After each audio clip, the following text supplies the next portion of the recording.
তুই আমাকে ভালোবাসিস তো? জানি না। আরে লাজু, তুই যে ডাক্তারি পড়তে কলকাতায় যাবি, তো সেখানে গিয়ে আবার কি ওই খিটকেলের বাড়িতে গিয়ে উঠবি নাকি? না না, আমি হস্টেলে থাকবো।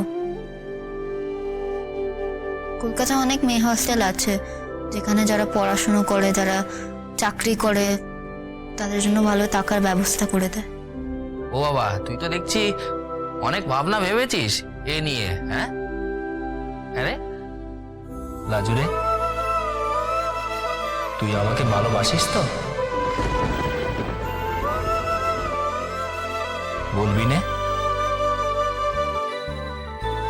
জানি না।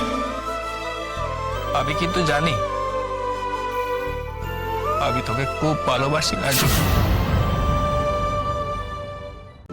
আজই ডাউনলোড করুন আর এনজয় করুন আপনার পছন্দের শো।